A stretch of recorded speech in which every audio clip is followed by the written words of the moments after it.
wabarakatuh. Salam sejahtera bagi kita semua. Ibu Wakil Menteri Pendidikan dan Kebudayaan, Sekjen UNEMA yang saya hormati, para perwakilan negara sahabat yang berkenan hadir hari ini, para insan pewayangan, tidak perlu saya sebut satu persatu, yang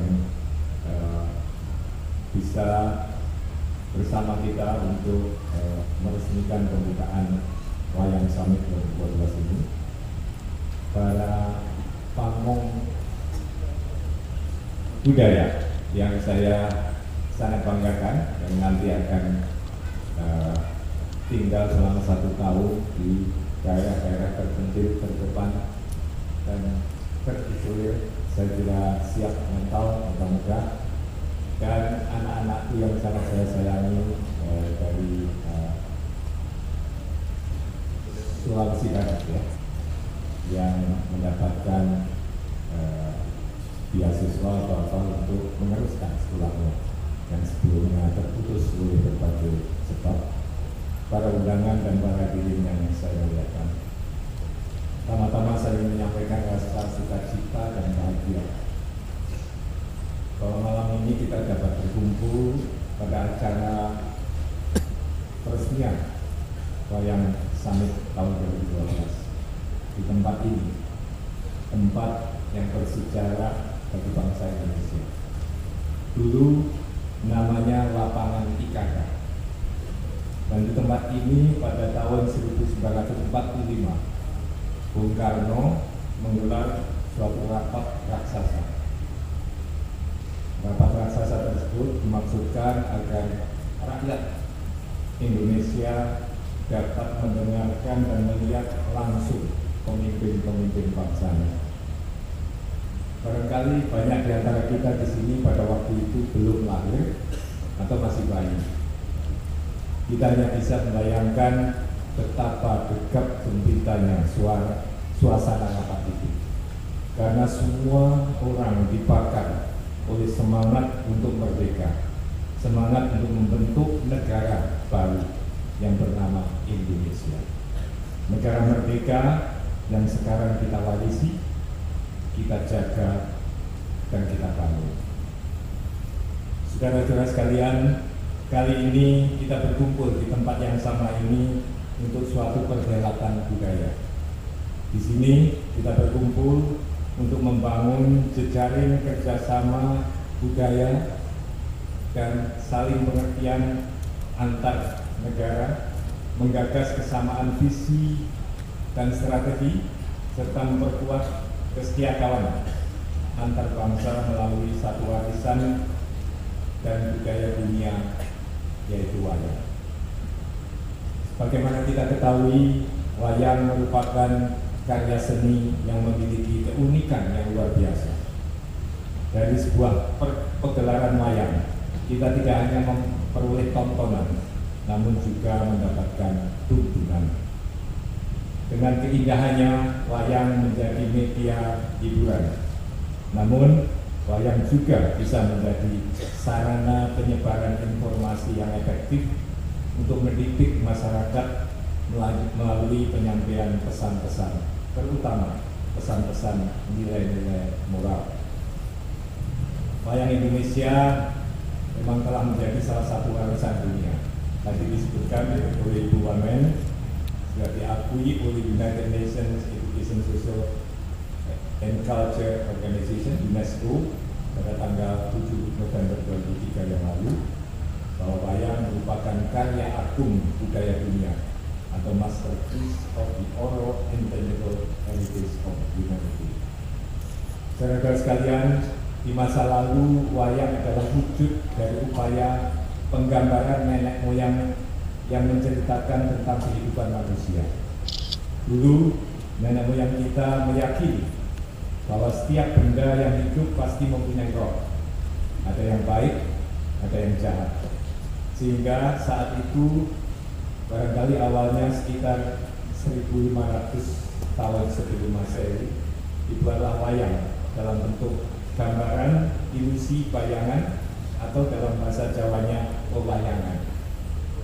Agar terhindar dari gangguan roh-roh jahat, kemudian wayangan tersebut disembah dan diberi sesajen. Namun setelah agama-agama besar masuk ke Indonesia, wayang berubah peran menjadi alat peragaan untuk menyampaikan ajaran-ajaran agama, sehingga muncullah banyak lakon yang disesuaikan dengan konteks ajaran-ajaran agama yang mengusung dan bermetamorfosis dengan realita zamannya. Di era modern ini, wayang merupakan sebuah kesenian.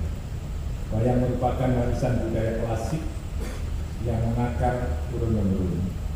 Wayang berasal dari kata wayangan, yang berarti sumber pengilhaman untuk menggambarkan wujud tokoh dan cerita yang terbeber di hati si penggambar. Wayang juga bisa diartikan sebagai bayangan atau cermin, karena dalam kesenian wayang terdapat beberapa pencerminan karakter manusia yang sangat dalam dari tokoh-tokoh yang diusung para dalang. Jadi wayang memang merupakan media yang efektif yang dapat memerankan sekaligus beberapa fungsi sosial, antara lain sebagai sarana kesenian, sarana hiburan santai, sarana pernyataan jati diri, sarana pembauran, sarana pendidikan, serta sarana pemulihan ketertiban, sarana terapi penyembuhan, dan sarana simbolik yang mengandung kekuatan magis ritual. Saudara-saudara sekalian, saya sangat percaya bahwa pertunjukan wayang melalui tokoh dan ceritanya dapat mempunyai peran pembinaan dan pendidikan untuk membangun karakter bangsa. Nilai-nilai moral yang terkandung dalam berbagai cerita wayang selalu mengajak masyarakat untuk berbuat baik dan menghindari kejahatan, mengajarkan nilai-nilai kebenaran, keadilan, dan keutamaan hidup, yaitu menanamkan kepada masyarakat semangat amar ma'ruf nahi munkar, atau istilah dalam pewayangan mau maju hari ini bebrayan aku.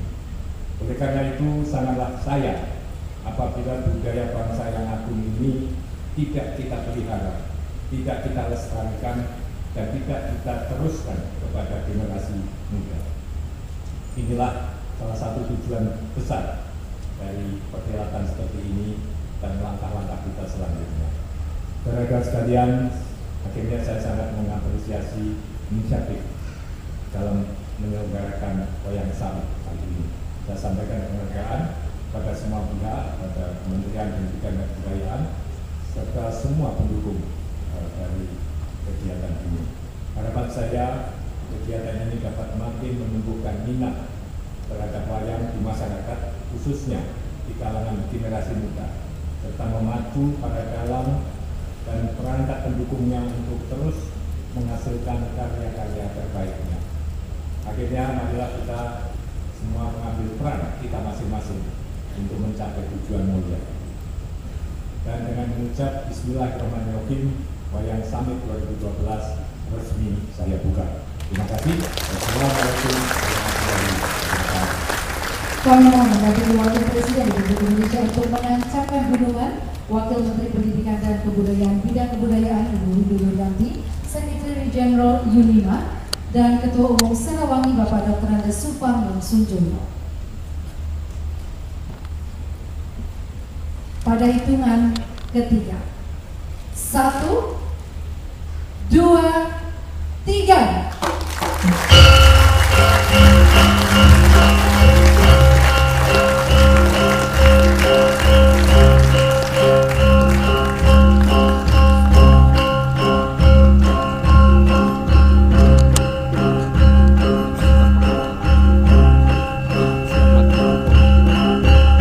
Wayang Summit 2012 telah diresmikan.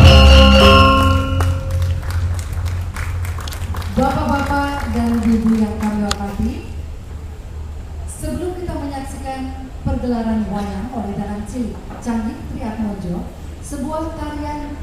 persembahkan tari Kusumo Yudo. Tarian ini menggambarkan peperangan antara Abimanyu melawan Cakil dan para raksasa dibantu oleh Gatot Kaca. Dalam adegan wayang kulit, peperangan ini disebut sebagai perang kembang. Dibawakan oleh sanggar tari Pak Neswara pimpinan Retno Maruti. Inilah tari Kusumo Yudo.